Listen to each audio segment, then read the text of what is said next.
80. Oh, Krishna. Phew. Haribol. Shri Radha Madhava Ki Jai.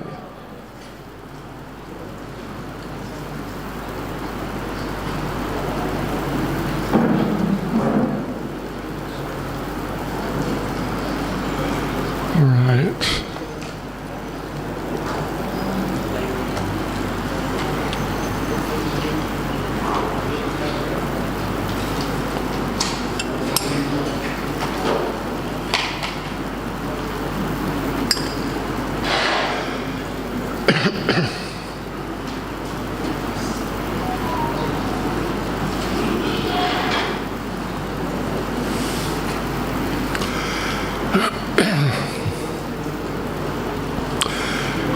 Jai Radha Madhava Kunja Bihare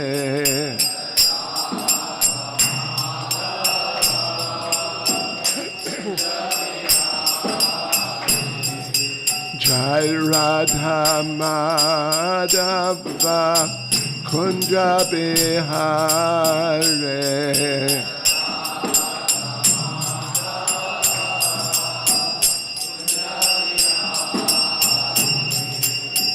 Gopi Jana Ballava Giribaradhare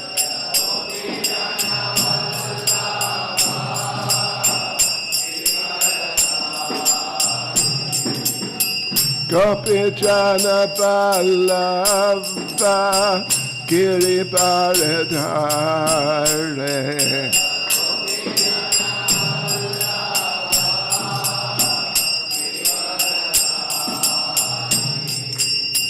Yashodanandana Raja Janaranjana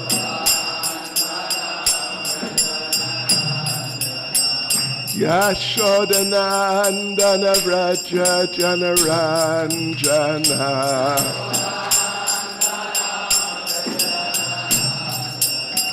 Yamunatira Vanachare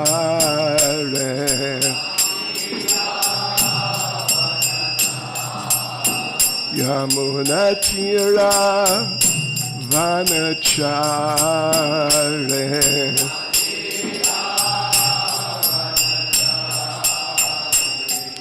Jai Radha Madhava Kunja Bihare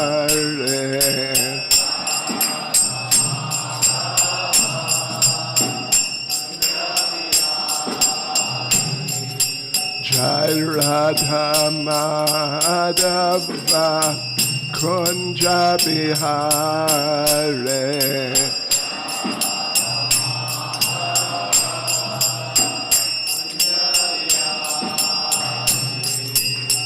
Gopi Jana Ballava Giribaradhare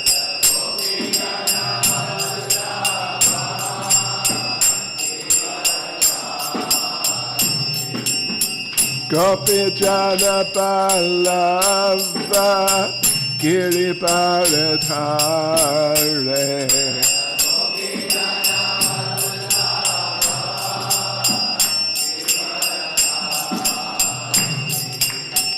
Yashodanandana Vraja Janaranjana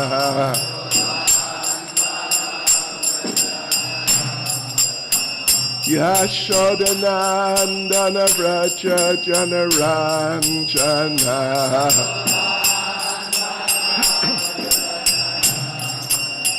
Yamunatira Vanachare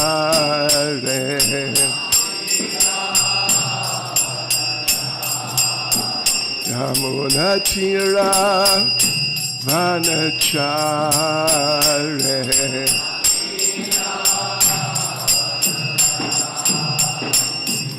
Jai Radha Madhava Kunja Bihare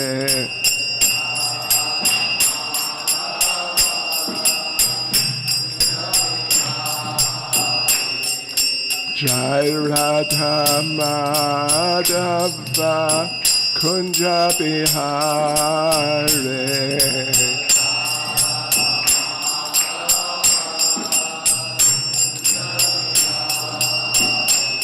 Jai Prabhupada, Jai Prabhupada, Prabhupada, Jai Prabhupada.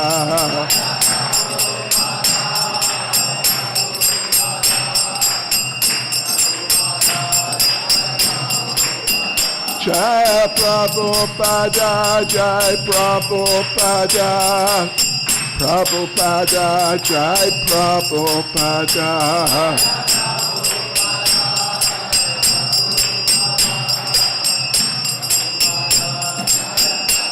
Jai Jai Prabhupada, Prabhupada, Prabhupada, Prabhupada.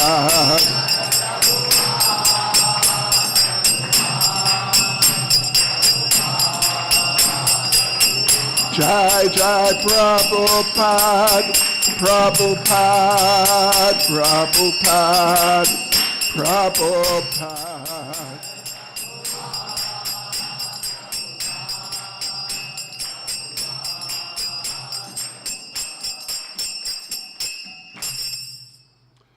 Jan Vishnuvad, Parnamahans, Parivrajacharya, Status Samad, His Divine Grace, A.C. Bhaktivedanta Swami, Srila Prabhupada Ki, ISKCON Samstapakacharya, Srila Prabhupada Ki, Grantaraj Srimad Bhagavatam Ki, Shri Radha Madhava Ki, Shri Sitaram Lakshman Hanuman Ki, Shri Gonitai Ki, Sankirtan Yagya Ki, ISKCON Kanpur Yatra Ki, Gopremanande.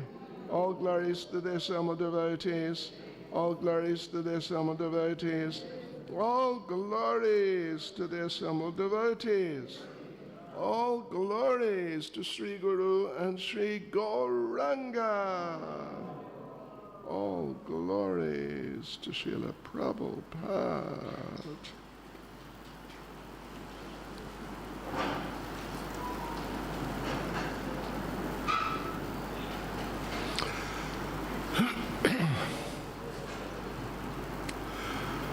Om Namo Bhagavate Vasudevaya.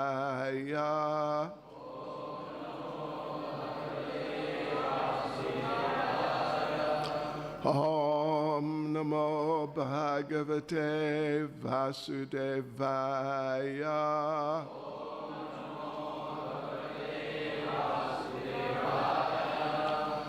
Om Namo Bhagavate Vasudevaya.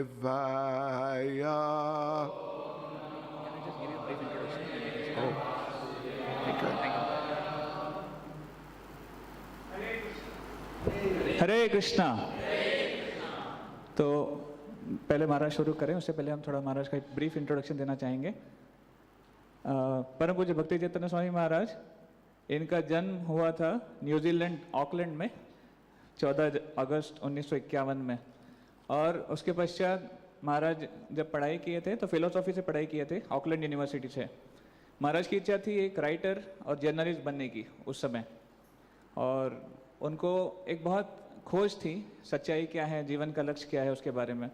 तो महाराज जैसे कल बता रहे थे कि पहली बार श्री प्रभुपाद जी से मिले थे उसी यूनिवर्सिटी में जब पढ़ रहे थे 1972 में 14 अप्रैल के दिन।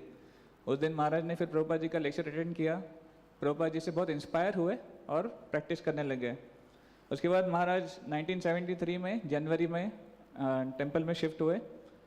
महाराज जी का पहला दीक्षा हुआ था सितंबर 1973, और दूसरा दीक्षा जैसे कल महाराज ने बताया 1974 की शुरुआत में हुआ था भक्तिवेदांत मैनर में। तब महाराज जी भक्तिवेदांत मैनर लंदन में बहुत सारी सेवाएं करते थे, और विशेष करके बुक डिस्ट्रीब्यूशन रिलेटेड भी।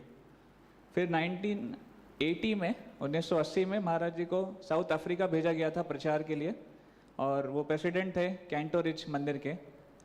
वहाँ पर साउथ अफ्रीका में बहुत सारे मंदिर हैं जिसमें महाराज जी का बहुत बड़ा योगदान है। विशेष करके राधा राधानाथ मंदिर आपने देखे होंगे बहुत ही सुंदर विग्रह हैं इस्कॉन के, one of the best deities, most beautiful deities. उसका ओपनिंग और पूरा कंस्ट्रक्शन महाराज ने ओवरसी किया था। 1985 में उसका ओपनिंग हुआ था। उसके बाद महाराज जी 1994 में महाराज जी ने संन्यास ग्रहण किया गौर पूर्णिमा के दिन मायापुर में। और उसके पश्चात पूरे विश्व में महाराज जी ट्रैवल करते हैं, पूरे विश्व में भक्तों को गाइड करते हैं। विशेष करके महाराज जी की सेवाओं में है, महाराज जी जीबीसी चेयरमैन हैं अभी फ़िलहाल, महाराज जी जीबीसी को लीड करते हैं। उसके बाद एजुकेशन फील्ड में, पढ़ाई के फील्ड में महाराज जी ने काफ़ी योगदान किया है। महाराज जी कोर्सेज लेते हैं खुद। कोविड के दौरान महाराज जी ने सबसे बड़ा ऑनलाइन बैच लिया था, आई थिंक अराउंड 500 डिवोटीज जिन्होंने भक्ति शास्त्री पास आउट किया था। महाराज जी वीआईसी में भी पढ़ाते थे। 600 हाँ। 600 डिवोटीज तो the biggest batch passed out. So that was Maharaj ji का एजुकेशन फील्ड में बहुत योगदान है। उसके अलावा महाराज जी किताबें भी लिखते हैं। महाराज इज़ वेरी फॉन्ड ऑफ धाम का बहुत आकर्षण है। महाराज जी फोटोग्राफी करते हैं और अपनी किताबों में उसको प्रिंट भी किए हैं। तो महाराज जी ने व्रज धाम के ऊपर, गोवर्धन धाम के ऊपर बहुत सुंदर किताबें लिखी है जो भक्तों को काफ़ी नरिश करती है। तो महाराज जी का बहुत बड़ा योगदान रहा है इस्कॉन में। सो आइए, आज महाराज कानपुर में हैं, हमारा विशेष सौभाग्य है, तो उनका हम जोर से स्वागत करते हैं। 3 बार जोर से हरि बोल बोल के, हरि बोल, हरि बोल, हरि बोल। ये दोनों भक्ति चैतन्य स्वामी महाराज की, श्री प्रभुपाद की जय। ओके, धन्यवाद। हरे कृष्णा। तो हिंदी ट्रांसलेशन जिन भक्तों को चाहिए, यहाँ पे जूम आईडी दिया हुआ है स्क्रीन के ऊपर।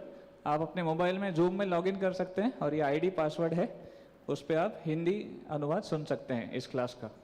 हरे Krishna. But there's going to be Hindi anuvad at the back, हाँ, speaking, or one devotee will speak Maharaj and that will be reeled on the Zoom, broadcasted on the Zoom. oh, so I just speak You can speak in English directly without stopping. without and- stopping. Okay. Okay.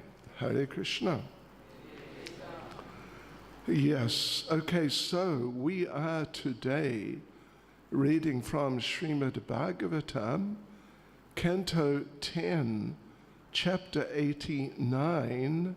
Krishna and Arjuna retrieve a Brahman's sons. And we are going to read, first of all, verses 30 and 31, which are together. Are they together there also? Together, so we can, yeah. But then there's no purport, so we'll read on a few more verses till we find a purport, which I think is verse 36. Okay. Shri Brahmana Uvacha Sankarshano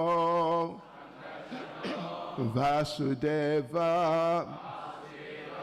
Pradyumno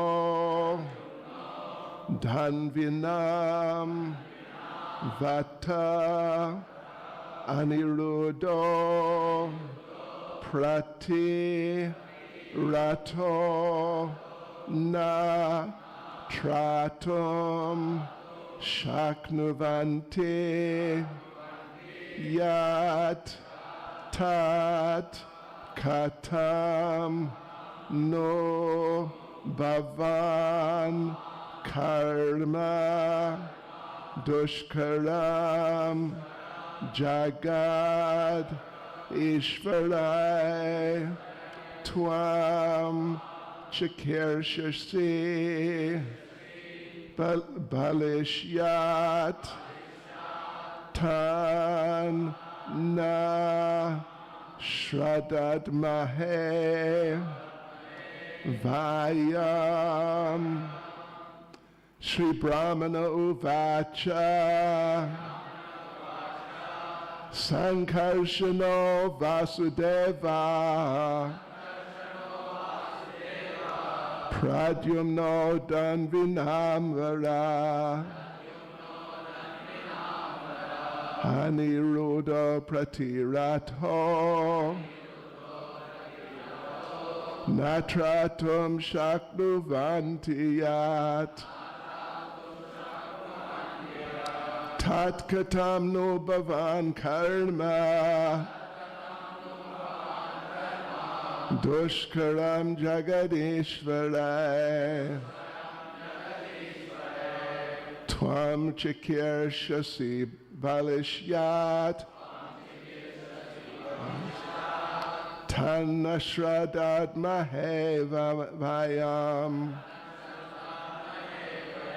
Shri Brahmana Uvacha Sankarshano Vasudeva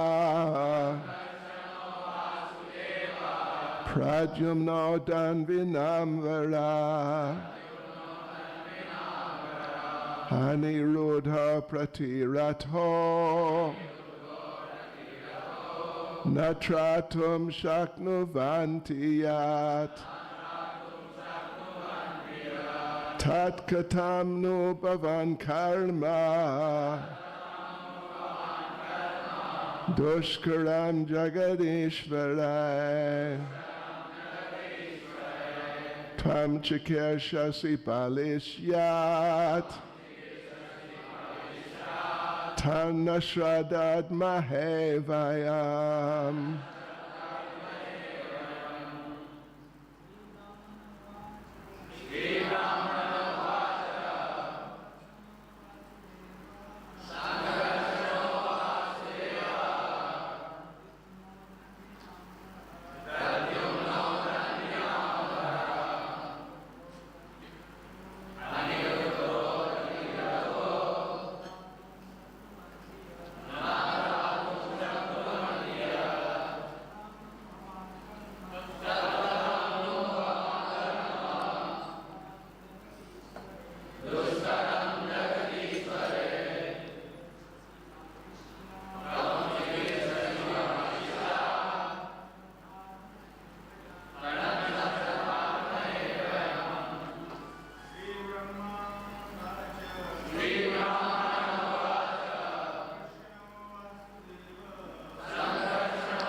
Aniruddha Pratirato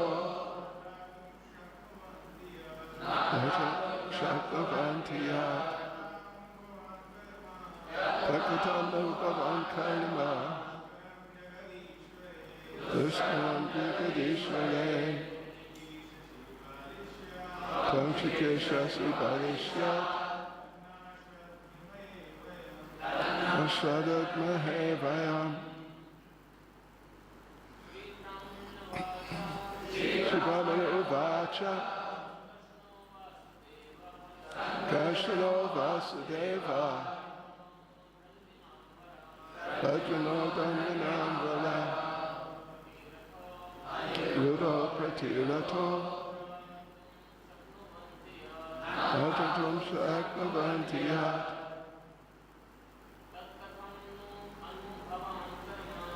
Takatam Bhavan Karma Dushkaram Jagadishvarai Chikirshasi Balishyat Tanashradat Mahevayam. Any matajes? Raja Shino Vasudeva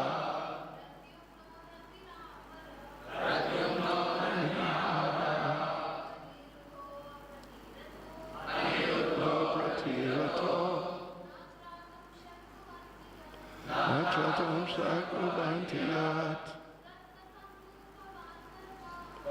Tam Rupavan Karma Dushkaram Jagadishvarai Tam Chikirshasi Balishyat Mahevayam Shri Brahmana Uvacha. The Brahmin said, Sankarshana, Lord Sankarshan, Balaram, Vasudeva, Lord Vasudev, Krishna, Pradyumna, Danvinam of bowmen, Vara, the greatest, Aniruddha, Apratirata, unrivaled as a chariot fighter,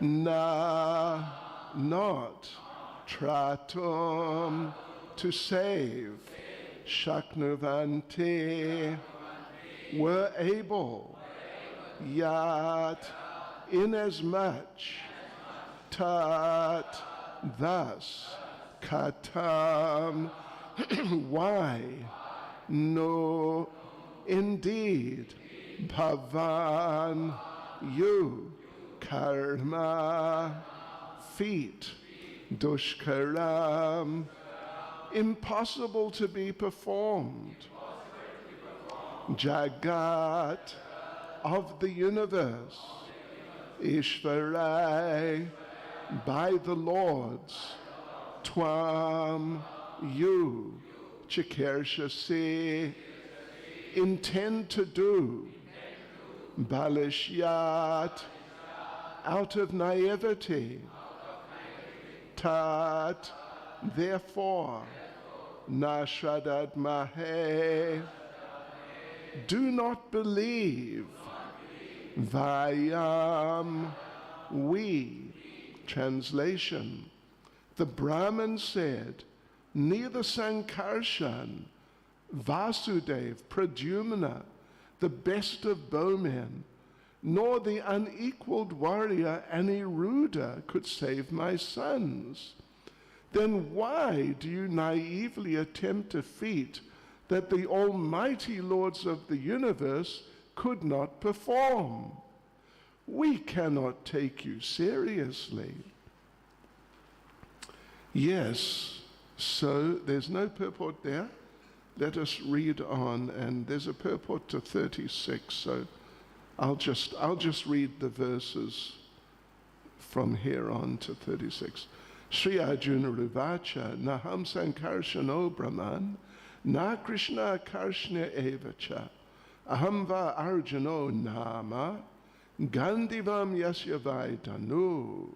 Sri Arjuna said, I am neither Lord Sankarshan, O Brahman, nor Lord Krishna, nor even Krishna's son. Rather, I am Arjuna, wielder of the Gandiva bow. And again, no purport, verse 33. Mava mamsta mama brahman viryam trayambika toshanam mrityum vijitya pradhane aneshye te praja prabho.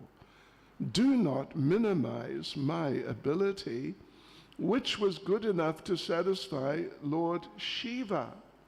O Brahman, I will bring back your sons, dear master, even if I have to defeat death himself in battle.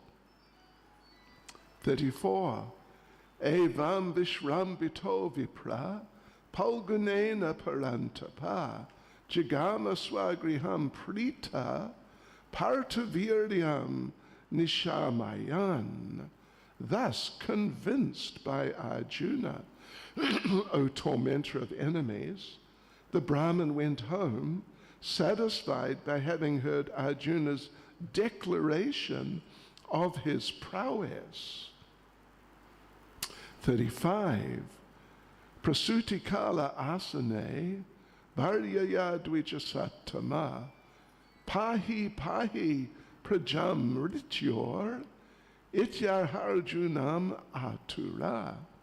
When the wife of the elevated Brahman was again about to give birth, he went to Arjuna in great anxiety and begged him, please, please protect my child from death. And verse 36, which has what? A one-sentence purport, anyway, okay. Saupasprisya Shuchyambho Namaskritya Maheshwaram Divyan Yastrani Samsmritya Sajyam Gandivam Adade. After touching pure water, offering obeisances to Lord Maheshwara, and recollecting the mantras for his celestial weapons, Arjuna strung his bow Gandiva. Purport by our BBT commentators. The Acharyas point out that since the Brahman had disrespected Lord Krishna, Arjuna tactfully offered his obeisances instead to Lord Shiva, who had taught Arjuna how to use the mantras of the Pashupata weapon. Oh, Krishna, interesting. Namah Vishnu Padaya Krishna Prestaya Bhutale Shrimati Bhakti Vedanta Swami Niti Namane Namaste Saraswati Deve Gauravani Pracharane Nirvishesha Shunyavadi Pastya Chadesha Tarane Sri Krishna Chaitanya Prabhu Nityananda Sri Advaita Gadadha Shivas Adi Gaura Bhakta Vrinda Hare Krishna Krishna Krishna Hare Hare Hare Rama Rama Rama Hare Hare. Excuse me. Vanchakalpatarubhyascha kripa sindhubhya eva cha Paritanam pavanebhyo Vaishnavebhyo namo namaha. Vaishnavebhyo namo namaha. Ek second.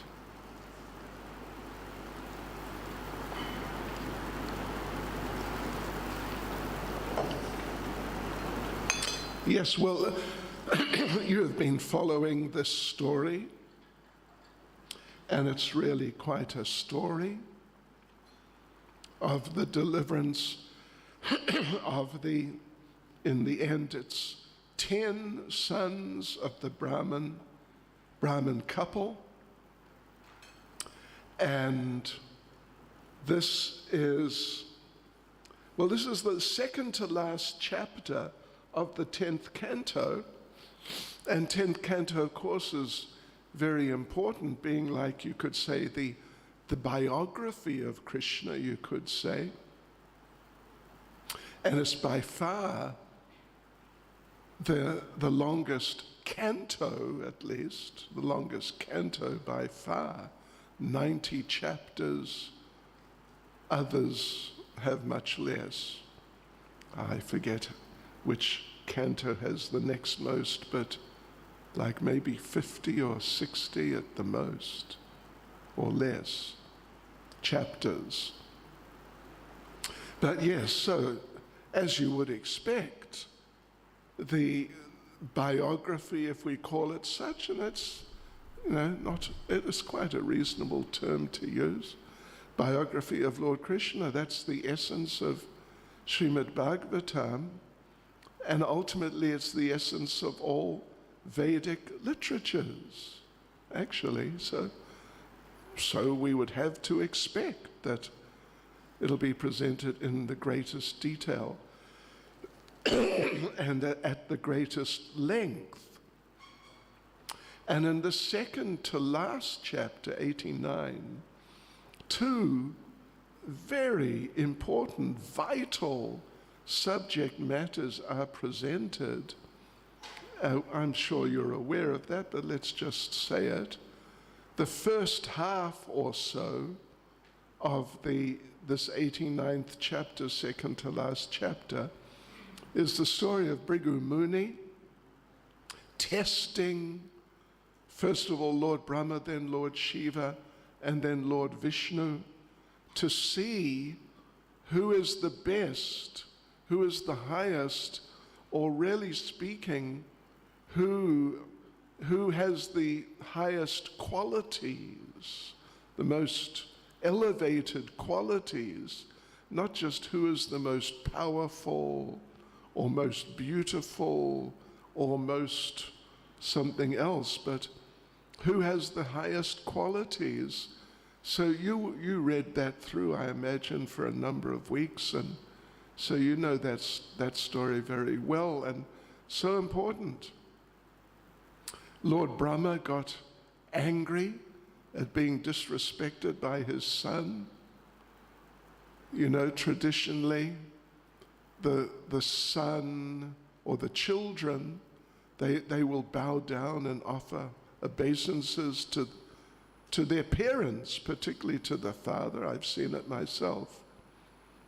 And that's just, at least it was, just normal.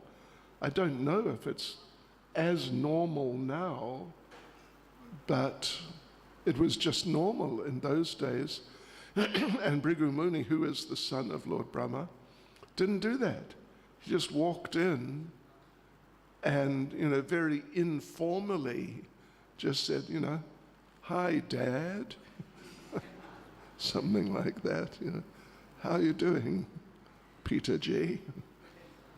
And Lord Brahma, it's just a very interesting point in itself, that disrespect, you could say disrespect, but certainly lack of the proper respect was such, it disturbed Lord Brahma so much that he was going to kill Bhrigu Muni just for that. And you may or may not know, I actually mentioned last night one devotee, old devotee, one of the first devotees in New York of Srila Prabhupada was Brahmananda Swami. Yeah. So Brahmananda, he had joined full-time Prabhupada's movement. He was living in the little storefront on 2nd Avenue, the very first little temple, which actually we still have today. And he hadn't been in touch with his mother. The father had, I don't know what had happened, but the father was not there. It was just the mother who was living somewhere in New York, and she didn't know that he had become a devotee. And she, in those days, just the public in general in America, pretty much none of them, hardly any of them knew what is a Hare Krishna devotee or how they look. And so Prabhupada said, yes, what you must, he asked Prabhupada, what should I do? Should I go see my mother and tell her, explain to her, I'm a devotee and what is Hare Krishna? And Prabhupada said, yes. And Brahmananda said, well, what should I do when I meet her? And Prabhupada said, you should bow down and offer obeisances. So he knocked on the door, and his mother opened the door. There he was, dressed as a brahmachari, and he's big. He was New York wrestling champion, big, powerful man, and he's dressed as a devotee, shaved-haired, and with very, prominent tilak, very powerful tilak. And his mother opened the door and looked at him, and he bowed down to offer her obeisances, and she shut the door and locked it from the inside. And he knocked on the door again. She wouldn't open the door. But anyway, New York is not well known for having much Vedic culture, or any culture, actually. Then he went to see his brother, Lord Shiva, and he went out of his way to kind of, actually to insult them, really. He just insulted his father, and Brahma was going to kill him, but then Brahma's wife told Brahma, no, don't do it. He hasn't seen you for a long time. He's just, overexcited, so don't kill him. So he went to see Lord Shiva, his brother, one of his brothers. Lord Shiva, very happy to see him, came to embrace him, embrace his brother. How nice. And as he came and tried to actually embrace him, Bhrigu Muni jumped back. Keep away from me. Look at you, you dirty person. Anyway, let's not get into it too much, but yeah, look at you, look at you. Your body's covered in the ashes, looks like the ashes of cremated human bodies. And what's this cobra doing about your neck? And what's this fountain of water coming from your head? And so keep away. You look completely, the wrong sort of person to associate with. And Lord Shiva also got insulted and was going to kill him. But Parvati told him not to do it and sort of said the same thing. He's overexcited. He hasn't seen you for a while. He just got carried away and forgot how to do things properly. Then he went to see Lord Vishnu, who was in Yoga Nidra with Lakshmi Devi massaging his lotus feet, and he's lying down. And Bhrigu Muni walked in and kicked him in the chest. That's the worst offense. Physical offense. But Lord Vishnu immediately came out of his yoga nidra, his mystical trance, and understood what had happened and said, "Oh dear Bhrigu Muni, I hope you didn't hurt your soft lotus foot on my hard chest. But thank you for kicking me like that and putting some of the dust from your lotus foot on my chest, because now my wife, she may be willing to come closer to me than just my feet. Maybe she will actually embrace me, like a regular embrace, to get some of that dust. So you have done me a big favor. Thank you." And Bhrigu Muni could understand. Lord Vishnu's just on another level altogether in terms of character. Yeah, he didn't become insulted at all, but he was grateful that he'd been kicked. So this pastime explains that Lord Vishnu is higher than Lord Shiva or Lord Brahma. That's the first point, of the 2 points. And the second point is now being addressed in the course of this pastime of Lord Krishna and Arjuna going to retrieve the 10 sons. It will be 10. It's not 10 yet. It's 9 at the moment, but it will be 10 shortly, from Lord Vishnu.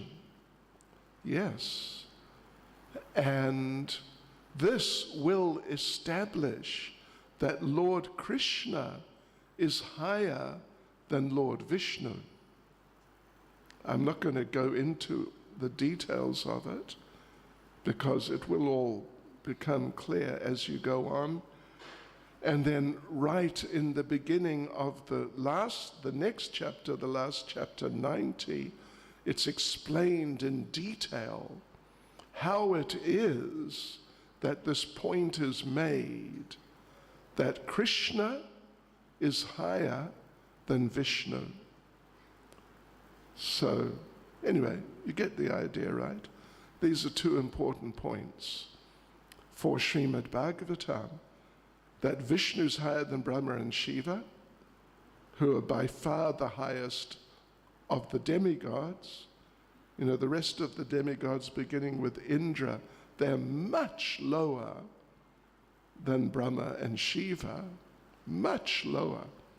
They just live for a fraction of the time of Brahma and Shiva, and they have just fractions of the powers. And even Lord Shiva is a type of expansion of Lord Vishnu in a special, very special way. Right, so that point's made. And, well, you know, you are all from Hindu backgrounds. And I have lived with Hindus for the last more than 50 years. So I know how people think. And this question of Vishnu, Brahma, Shiva, or, you know, Durga, Ganesh, and company, this is a big thing, isn't it, for Hindu people? Oh my Lord, it's a big thing. Sure.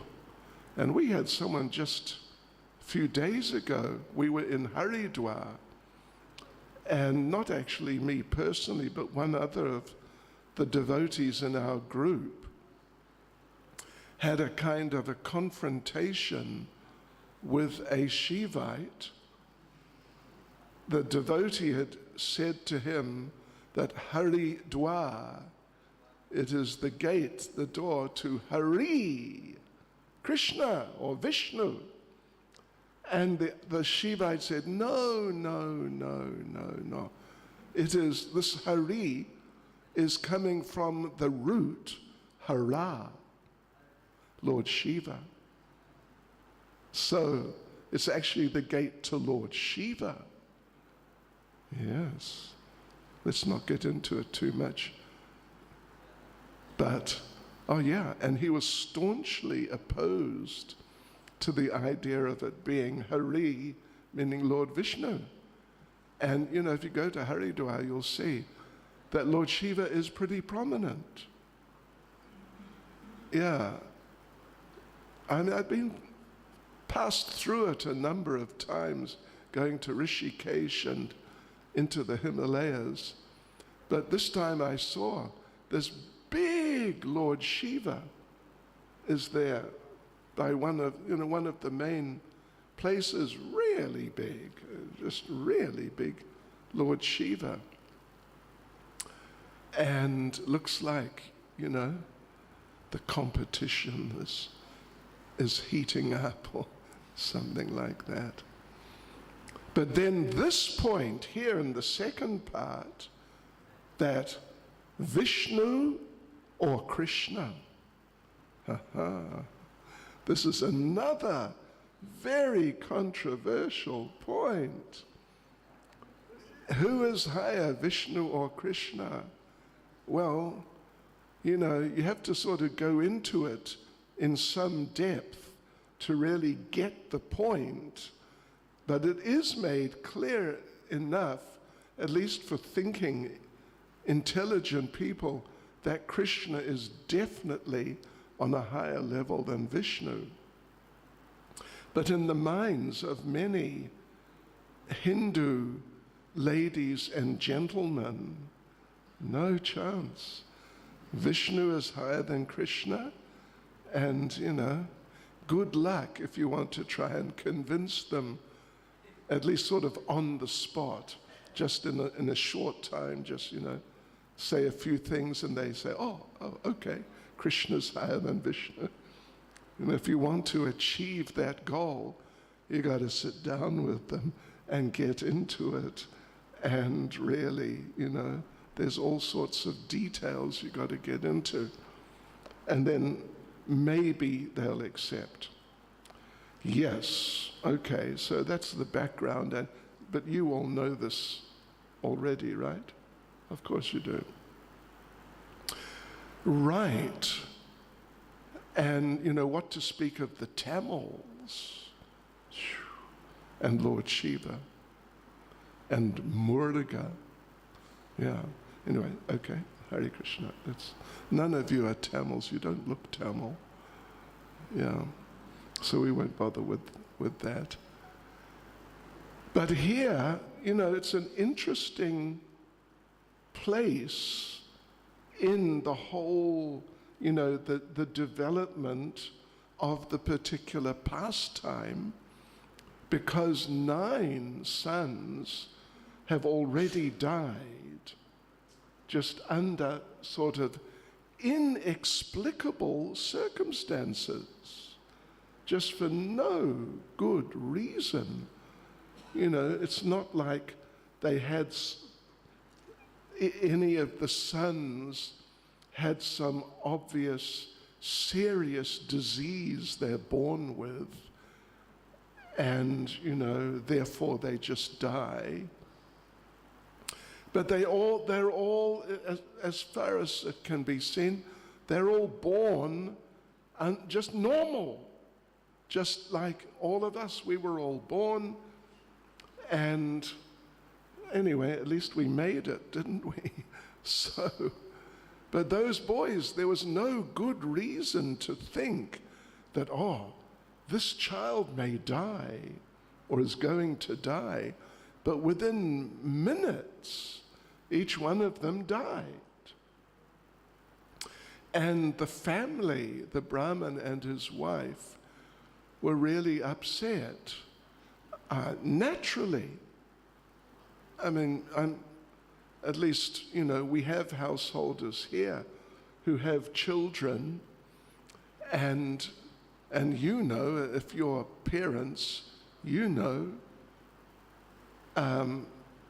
if a child dies, it's so distressing for the parents. I mean, at birth, at any point, it's really distressing for the parents. So they were really distressed. And that was the first time. But then it happened again. And now they're more distressed. And then a third time, and now it's already been 9 times, and they are just too distressed. And they got so distressed that they started criticizing, first of all, Ugrasena, who was the king,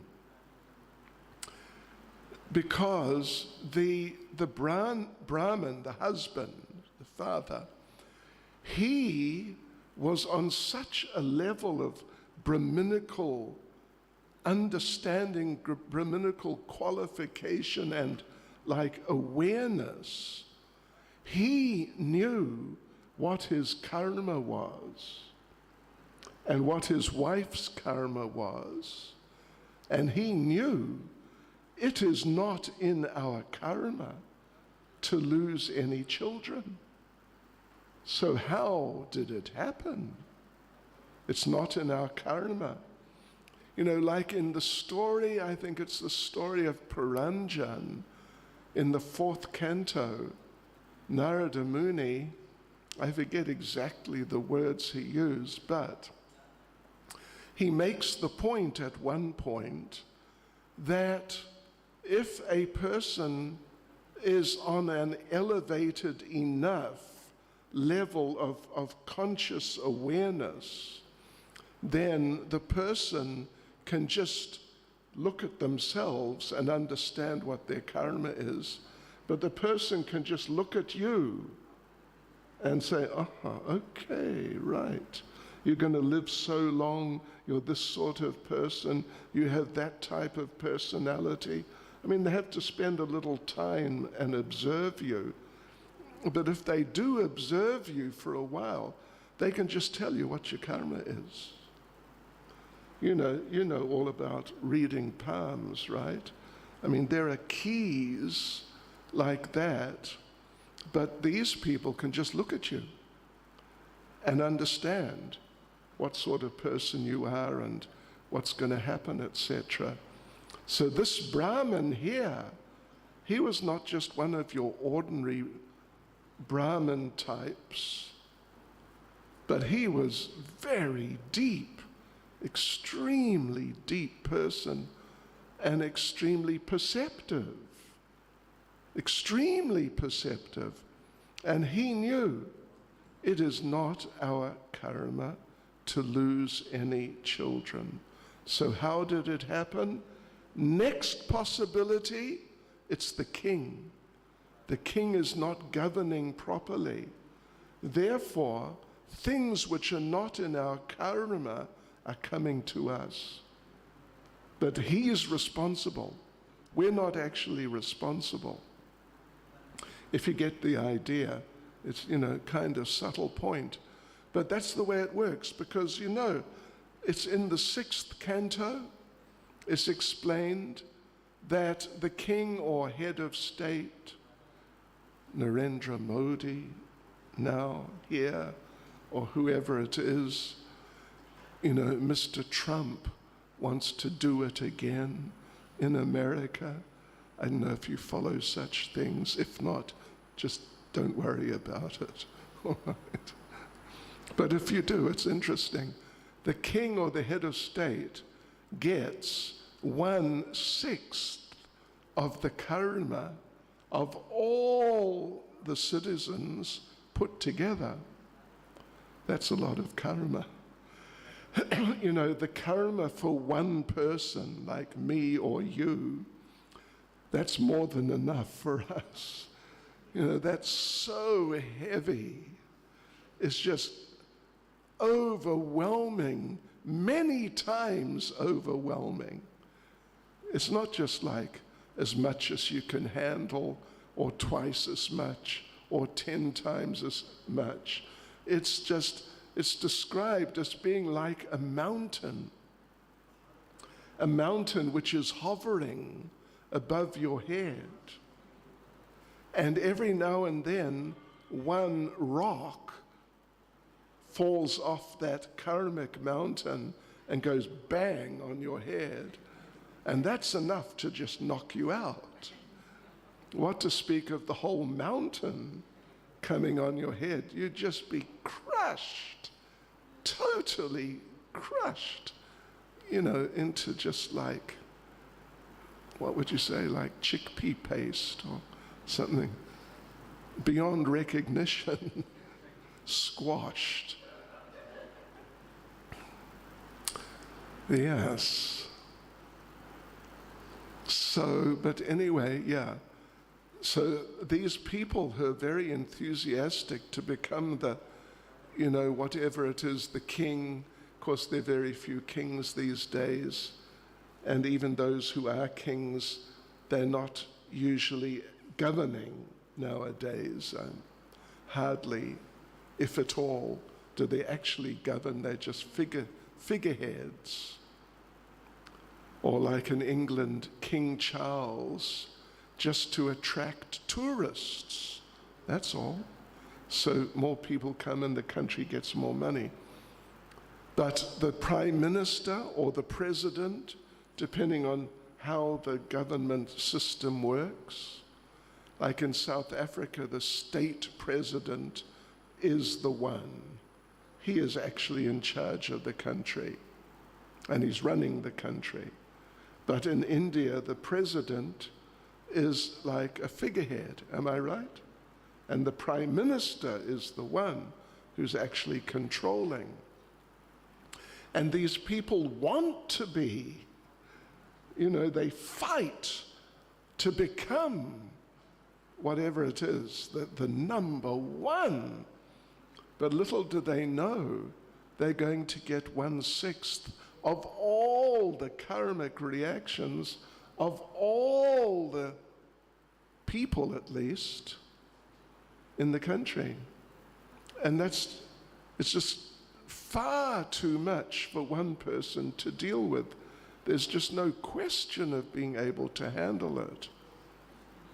So if they knew, if they actually understood, if Narendra Modi, Hare Krishna, if he understood this, he'd probably resign this morning and let some other person take over and get the karma. So, but this was the conclusion of that Brahmin. It's not in my karma, it's not in my wife's karma that we will lose our children. So how did it happen? Well, king, shortcomings. The king is not ruling properly. So therefore, things come to people which they don't really deserve in terms of karma. So it's his fault. So he went and he was insulting Ugrasena, and in the end, after a number of sons, because Krishna was basically a prince, a member of the royal family, like a nephew. So he's a member, but he's not one of the really prominent ones, but he's there. He's in the ruling family. So after however many had died, the Brahmins started insulting Krishna too. And Arjuna, of course, Arjuna's a devotee, and he does not like hearing anything bad being said about Krishna, his beloved Lord. So therefore, Arjuna decided, I must intervene. And here he is now, he's intervening.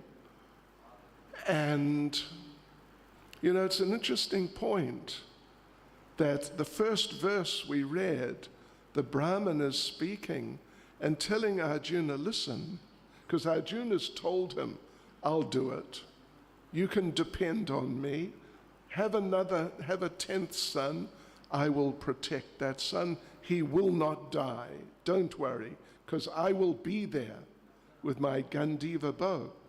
And the Brahman, who's very intelligent, he says, listen, Sankarshan, Krishna himself, Pradyumna, Aniruddha, they couldn't help. How are you going to help? In other words, who do you think you are? You're better than the Supreme Lord?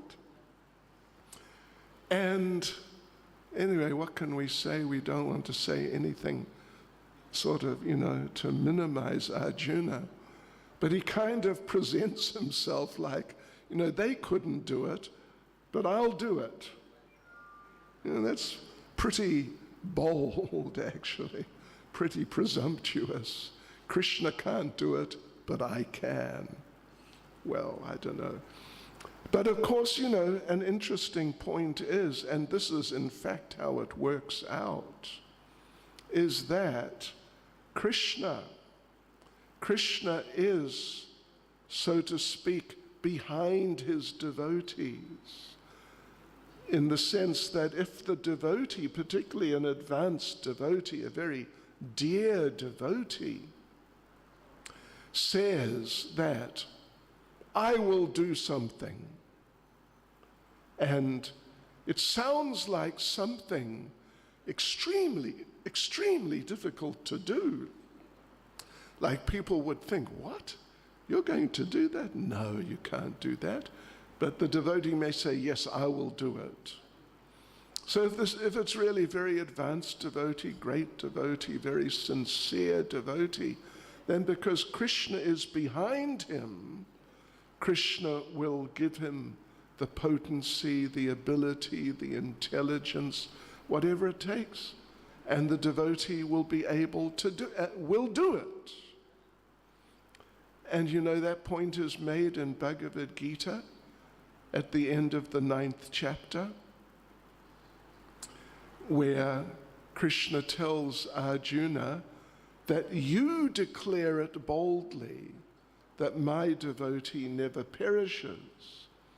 And it's explained there, and I'm sure you're well aware, that Krishna is specifically not saying it, that my devotee will be protected or delivered. Krishna is specifically avoiding saying that himself, but rather telling Arjuna, you say it. Because, not that Krishna will not protect the devotee, that's not exactly the point. The point is that in certain situations with non-devotees, Krishna breaks his promise. Like, Bhishma is not a non-devotee, of course, but, his position in the great Battle of Kurukshetra's position is kind of, sort of compromised, he joined the side of Duryodhana, which, generally speaking, because he's a great devotee, he shouldn't have done, or he wouldn't have done, but he did. It's part of the Leela of the Lord. So Krishna had taken the vow not to take up a weapon. He was participating by driving the chariot, but he vowed that I will not take up any weapon in this battle. But then, when Arjuna was in difficulty and Bhishma, looked like Bhishma was going to kill Arjuna, and Bhishma was sort of unstoppable in general, Krishna picked up the wheel of a chariot which had fallen off. And the picture, right? There's a picture. Krishna's rushing towards Bhishma with carrying the wheel of the chariot. Arjuna is doing a sort of a rugby tackle. You don't play rugby much here, you're cricketers. But anyway, yeah, he's like tackling, he's stopping Krishna. Don't do it. You said you wouldn't take up a weapon, so stop. Don't do it. In other words, don't break your word. But Krishna had already broken his word because he picked up the weapon. And he was going towards Bhishma to actually smash him. And if you see in the picture there, it's nicely done. Bhishma's just sort of standing there. He's sort of looking forward to it, getting smashed by Krishna. Anyway, so that's an example of Krishna breaking his promise. When his devotee is placed into difficulty by keeping the promise, and there are other places where Krishna breaks his promise. So Krishna has a type of a reputation for being untrustworthy amongst non-devotees. Because the thing is, the point in principle is that protecting his devotees, just his relationships with his devotees and supporting the relationships he has with his devotees is more important to him than just, you could say, mundane honesty. Yeah, just being an honest man. And you know the story with Dronacharya, right? And the elephant, Ashvatthama. Krishna told Maharaj Yudhisthira, can you please make an announcement that Ashvatthama is dead? Which Ashvatthama was not. He was not dead. But Yudhisthira understood that Ashvatthama was not dead, so he refused to say it. So Krishna had an elephant which happened to be named Ashvatthama also, killed, and said, look, there you go. Now you can announce it. Ashvatthama's dead. Go on. And Yudhisthira, ever the honest person, said, all right, I will announce it in my way. So he announced, Ashvatthama, the elephant. Krishna blew his conch at that point, so nobody heard the elephant. But Ashvatthama, conch, is dead. I'm sure you all know the story. These are famous stories. And Dronacharya assumed, because Yudhisthira said it, and Yudhisthira was always, even if at the risk of his life, completely honest. Completely honest. So he has said it now, It must be true. Krishna didn't announce it because Dronacharya may have thought, wait a minute, this is Krishna being tricky, isn't it? And then he would see, oh, look, my son Ashvatthama is still alive. So, Krishna does these things. Not so much, but he does, to protect his devotees, because that's the highest principle. That's the highest principle. Yes, right. So anyway, in this case, it's an intriguing point. How is it that Arjuna is so bold to say that, look, Krishna couldn't do it, I'm going to do it? But he knows, and this is how it works out, in the end, it takes a little while for it to work out, but in the end, because Krishna was behind him, it all worked out. He couldn't protect the child. He was going to enter into a fire and just commit suicide, but Krishna intervened because the relationship with the devotee is the most important thing. It's higher than just honesty in the case of Arjuna, of he'd taken a vow, I'll commit suicide if I can't protect the boy. But Krishna intervened. Yes, so, it's not said in as many words here, but that's certainly a possible answer why Arjuna, to the question, how could Arjuna be so confident that he could do something that Krishna couldn't do? Or Balaram, or Pradyumna, or Aniruddha, because they're all present there. None of them could do it. They'd all, in a certain sense, they'd all failed to protect the sons of the Brahmin couple. But, it's arguable. He understood because so many times it had happened that he got into these just extremely difficult situations, but by Krishna's grace he came through and everything worked out. Like Queen Kunti says, it's in Nectar of Devotion, the qualities of Krishna. The quality is something like reliability or keeping the word to the devotee. And Kunti, the situation was, before the battle, immediately before the battle, Kunti asked Krishna, said to Krishna, this great battle's going to happen. So many people will die. So vast numbers will die.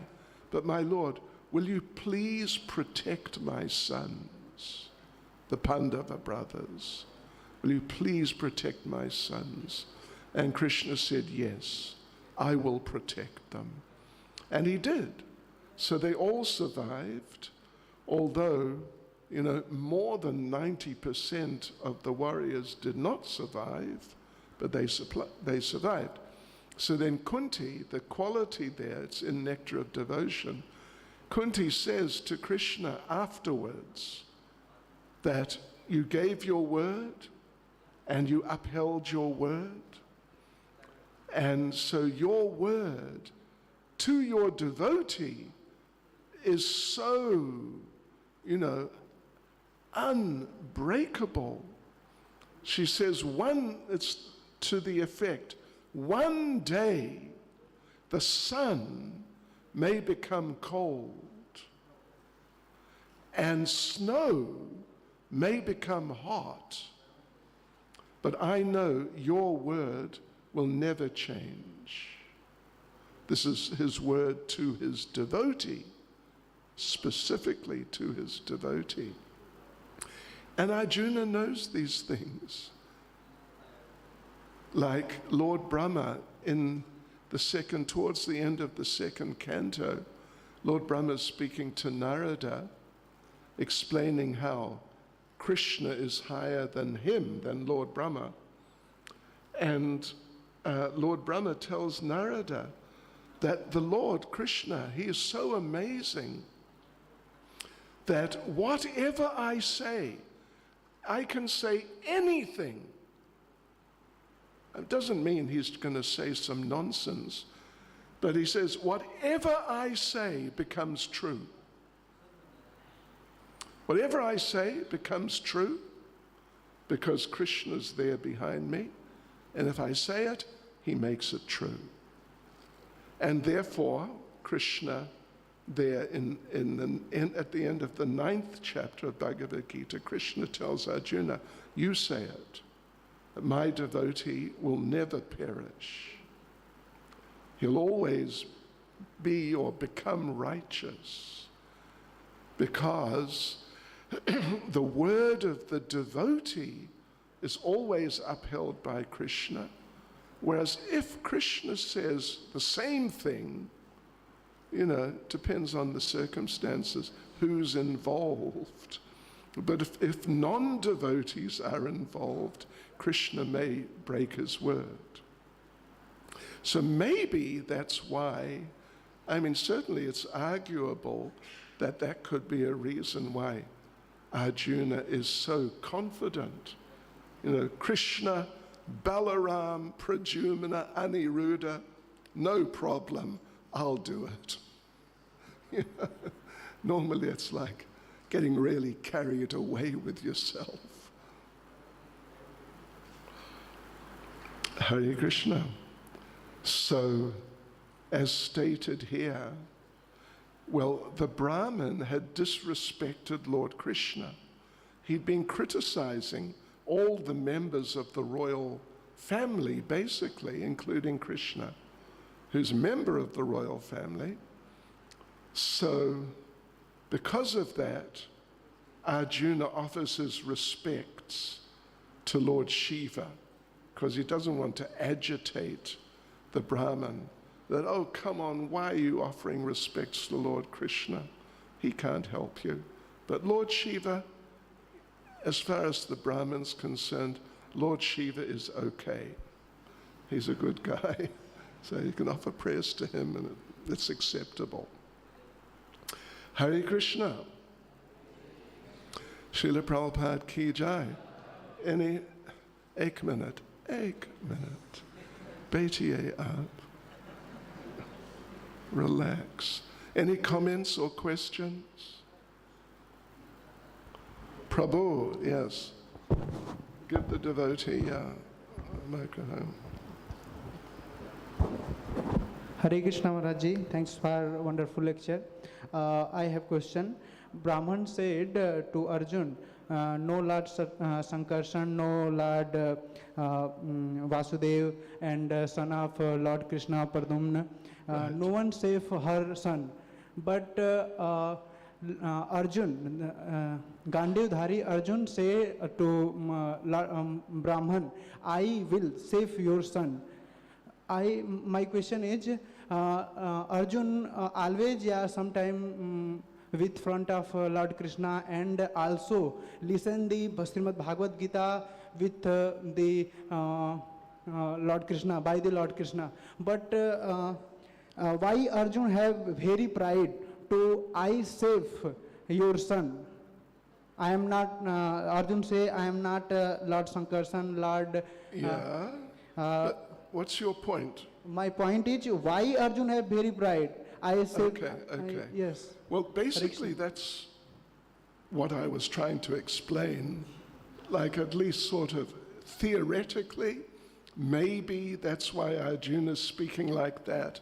Otherwise, for what reason would Arjuna speak like that? Because he's a devotee. And what devotee is going to say that I can do something which Krishna has failed to do? Any volunteers here? I don't think so. But it's just a very, you've raised the question which I raised and tried to at least offer some idea how maybe, and it's not a bad idea, because he just feels so confident in the protection of the Lord. And he may think that, well, Krishna, for his reasons, Krishna may have had his own reasons, and he did, for not protecting the sons of the Brahmins. Well, you have raised a very important point indirectly, which is going to come up, and maybe I shouldn't address it. Let you all address it when you come to that part of the description, is that Krishna only took action when Arjuna was about to commit suicide. The other 9 sons of the Brahmins, Arjuna was not involved. Nothing, he wasn't even there. What did Krishna do when the other 9 sons died? Krishna did nothing. Yeah. And Krishna, Namo Brahmanya Devaya, Go Brahmana Hitaya Cha. This is Krishna. He protects the Brahmins and the cows. But here we've got some Brahmins, a Brahmin family, and, they're very high level. The husband's high level Brahmin. Amazing. But Krishna didn't protect them. He let their sons get killed, one after the other, and the other, and the other. So, but as soon as there was danger for Arjuna, immediately Krishna stepped in and took action and went with Arjuna and brought back the sons. Means that even though Krishna is Brahmanya Deva, the Lord of the Brahmins, but he is much more the Lord of the devotees. Yeah, so that's one point that comes out as the description that the narration develops. That, Krishna, the Brahmins were like totally disturbed, to put it mildly. They are just overwhelmed by the death of their children. What parents would not be? But he did nothing. But as soon as there's danger for the devotee, Krishna steps right in, solves the problem immediately. Yeah. Get the idea? Samajhte hai? Theek hai? Prabhu. Microphone. Hare Krishna Maharaj. Thank you so much for this wonderful class. Maharaj, this point was being discussed, that how a king has to take 1/6 of the karma of the entire population. Oh, yeah. So Maharaj, is that true in our devotional circles also? If somebody becomes a leader of a youth center or of a temple, right, then they also have to share that 1/6 of the karma? Okay, well, the answer is basically yes. Yeah. Yeah. There's definitely, Prabhupada discussed a little bit about a temple president recommending a devotee for initiation. That the temple president gets some, there's some implications. It's not just, temple president gives recommendation and now the guru just takes all of whatever responsibility there is. Temple president also, he's given the recommendation. He has some responsibility. Yes. And one great example which is there in Chaitanya Charitamrita and specifically addresses this point is in the story of, Haridas Thakur and the prostitute sent by Ramachandra Khan.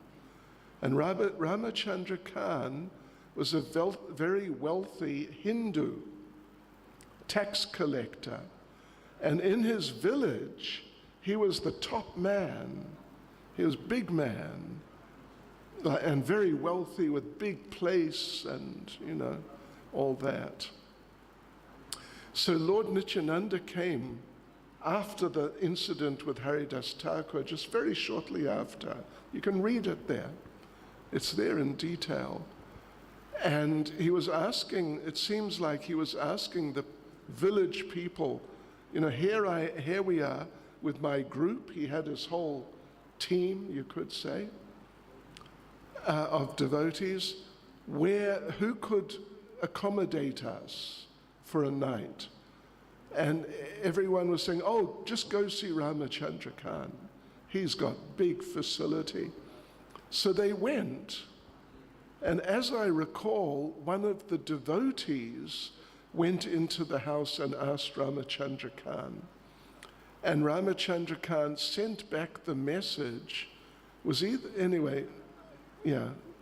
through either a devotee or maybe one of his employees, that, our place, my place, is not big enough for this, your big group. Yes. My place is not suitable for you. So up the road, there is one farmer, dairy farmer, who has many cows, and he has a big barn. And it'll be big enough for all of you. In other words, he's insulting Lord Nityananda. It's just really bad, actually. And Lord Nityananda took it like that. And Lord Nityananda said, you're right. This place is not suitable for us. It is only suitable for cow-killing meat-eaters. That's what Lord Nityananda says there in Chaitanya Charitamrita. So they went off. So a few days later, some big Muslim official came who had figured out that Ramachandra Khan was cheating on the tax collection, something like that. So he just, with his people, the Muslim man, just walked in and kicked Ramachandra Khan out of the house with his family, just booted them out on the street and took over that house. And part of the compound was a temple of Durga. So Chaitanya Charitamrita says that for 3 days, each day they killed a cow in that little temple and cooked the cow in the temple and ate the meat in the temple. And this was, a reaction for the insult to Lord Nityananda and maybe to Haridas Thakur for that matter. So anyway, now Ramachandra Khan is homeless. He's out. He's just been removed. It's not that he was able to go back later and continue living there. He was just booted right out on the street. And then it explains that all of the villagers also, they all ended up losing their houses and losing everything. And the whole village, like everything fell to pieces. And it became deserted and just, like a sort of, what would they call it? Anyway, it became like ruins because they were implicated, the other people, in the offenses of Ramachandra Khan. Yeah. And, I'm sure if they had been told that, you're all implicated, the village people would say, no, we're not. We were not opposed to Nityananda staying. Not our problem, it was his problem, Ramachandra Khan. But it wasn't entirely because they didn't say anything. They could have got up and said, hang on, you may be a big man, but don't treat Nityananda in this way. No, treat him properly. But they didn't do it. So therefore, if there's a team and some nonsense is going on in the team somehow, you know, whatever, a temple or a preaching center or a Sankirtan party, if there's some nonsense going on, then all the members have the responsibility to stand up and say, hey, now this must stop. And if they don't feel capable of addressing the people who are doing the nonsense themselves, at least they must report it to the authorities who can take some action. But if they don't, and they just say, well, you know, it's not me, I'm okay, it's them, it's their problem, that's not the proper answer. Yeah, so in other words, we all have responsibility. Even say in this temple, you know, someone may say, it's Devaki Nandan Prabhu's problem, not me. Look at me, I'm a good guy. I'm chanting my rounds and following the morning program, and it's his fault. And, you know, it probably is to a large degree, but you also have some responsibility. At least if something is going wrong, you have to point it out to the relevant persons and try and help. Is that okay? Thank you so much, Maharaj. Okay, so last one. Prabhu. Hare Krishna Maharaj. Thank you Maharaj for very enlightening class. Maharaj, my question is like, okay, if authority is not acting properly, then subordinate also is getting some karmic reaction. Right. But is it not the karma of the subordinate also because of which he has got this such authority? Because sometimes... Okay. You know, that's like saying that someone walked up to you, let's just say you, and punched you in the nose because whenever it was sometime before, maybe a previous lifetime, I'm sure it wasn't this lifetime because you're a nice devotee, but you punched someone in the nose. So the person who now punched you in the nose cannot say that, look, I punched you because it was your karma. And me, you know, but it's his karma also now. He did some nonsense and he takes the karma. But in the course of doing something which causes him karma, he was the agent for you getting your karma. You get the idea? So as Krishna says in Bhagavad Gita, the intricacies of action are very difficult to understand.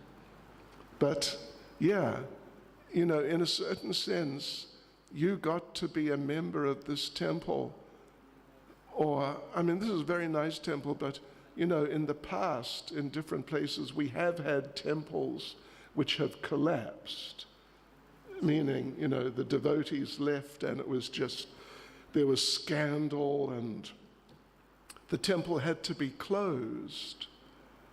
So it is you can say it's the karma or Krishna's arrangement that whoever the devotees who were in that temple, when they were trying to make it function, you know, somehow it's some arrangement that they were there, and they have some responsibility. But, you know, Prabhupada, when a temple was closed because they just couldn't continue running it, Prabhupada got really upset, really extremely upset. Yeah, and Prabhupada basically said, once we've opened a temple, basically we cannot close it. So therefore, you know, if some devotees, they come along now, they're placed in that temple, but it's in the process of going downhill. And they see that, wow, look at this temple is a mess. They have the responsibility to help to get it together and save the situation. And they can help by doing certain things themselves.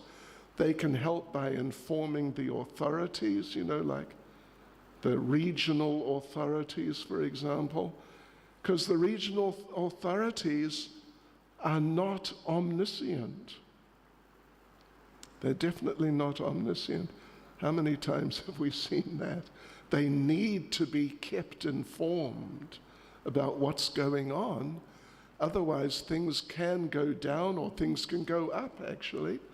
But the regional authorities just may not know because they're in the human condition. So maybe the regional authorities don't know that a temple's going down, so they should be informed, and then hopefully, with a group of devotees working together, they can save the situation. How does that sound? Thank you, Maharaj. Maharaj, I ask this question because sometimes question comes, okay, my authority is not proper, that is why I am having in this situation, so let me change my authority, then my situation will be perfect. Okay. So how this thought is? Yeah, sometimes it happens that the authority, are you an authority here? Is he? Oh, he is. He's leading campus preaching, Maharaj, here. I better be careful what I say, but see, the thing is this, there are two things. I mean, it's a little tricky situation. Sometimes Krishna may want a devotee to be relocated. Yeah, because Krishna's there. And he is thinking about what's happening in ISKCON Kanpur, for example, and what to speak of just ISKCON Kanpur in a general sense, but he's thinking, how is each individual devotee in ISKCON Kanpur doing? And in some cases, Krishna himself may feel that even some sort of, all the devotees are humble, but some relatively newer devotee, it would be better for him or her to be in a different situation. And so Krishna may make some arrangement, and the arrangement may look a little funny or questionable, but actually Krishna may be behind it. So that's one possibility. It's a real possibility, and it happens sometimes. The other thing is that if a devotee is having difficulty working under an authority or just doing a particular service, like some devotees find it difficult to distribute books. It's not that unusual that some devotees find it difficult. Many devotees can do it, and it's okay, but some, it's a battle.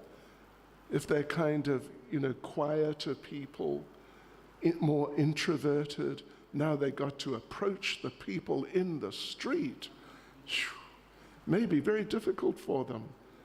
And for some, they may try, but it may be too difficult. And you can always say to them, and often we do, that, keep on trying, you'll get it. And it was sort of like that for me in the beginning. Distributing books was not easy. But anyway, I persevered, and after a while I became, sort of successful, you could say. But anyway, whatever the situation is, some devotees sometimes find their situation just extremely difficult. So then what should they do? They should approach the relevant, like you maybe, if they're working under you, and explain the situation, and then either get some support so they can carry on and, like that, or to consider maybe to do something else would be better for them. And maybe there's a need in like here in ISKCON Kanpur. Maybe you need someone to do something which this person could do. So, yeah, like we said, the intricacies of action, phew, it's complicated. It's not simple sometimes. There you go. Thank you, Maharaj. Prabhu, Hare Krishna Maharaj. last question. I was having this question Maharaj. We were having a discussion on this particular section before also. So overall theme in the scriptures is that we should not blame others for whatever is happening in our life. But only in this particular section in Bhagavatam we see a Brahmana going and then blaming a king. So how to see this? How to see him. How to The see Brahman. that this Brahmana is blaming, because generally we see we should not blame others. Yeah, well, you know, the Brahman is not, let's just say that, you know, understandably, the Brahman is just extremely distressed, just beyond any experience we may have had. Just, yeah, like, it's like an impossible situation. And so therefore he's not thinking properly. Even though actually he's highly intelligent and he can understand his karma and all that. But it's become too much for him. And therefore, interesting point, he and his wife, when Arjuna says, you know, I've got my weapons from Lord Shiva, and now he's offering obeisances to Lord Shiva, then they think, yes, that's good. They agree. So actually they don't understand, you know, he shouldn't really be offering, you know, like taking shelter of Lord Shiva to be successful here. He should be taking shelter of Krishna. And he is actually, but just to sort of create an impression in the minds of the Brahmin family, he says, right, I'm going to take shelter of Lord Shiva now. And they say, yeah, right, that's good. Take shelter of Lord Shiva. Means they're not really thinking properly. How does that sound? Yeah. Otherwise, well, because they're already too upset with Krishna. Yeah, and you know, you're a devotee. You've been a devotee for quite a number of years, I imagine. Have you, I mean, all of us have been around for a while. We've come across situations where devotees have been trying to do some service, but failing. And sometimes they become angry with Krishna. Isn't it? It happens. It definitely happens. Now, come on, Krishna. Well, Krishna, listen, I'm trying to be your devotee. You say you're meant to help your devotees, Krishna. Come on, Krishna. Get it together, Krishna. They're not thinking properly, actually. But it's just, you know, a conditioned type of response to blame Krishna. And it's not that unusual that a devotee gets into that state of mind. They start blaming Krishna if they've become unsuccessful in whatever they're trying to do. So then they need a good leadership to help them to get through that and understand that actually it's Krishna's mercy and it will help you progress the fact that you're struggling in this particular situation. Is that okay? Hare Krishna. Srila Prabhupada ki jai. Hare Krishna. So we would like to thank Maharaj ji. Maharaj ji yesterday came for a short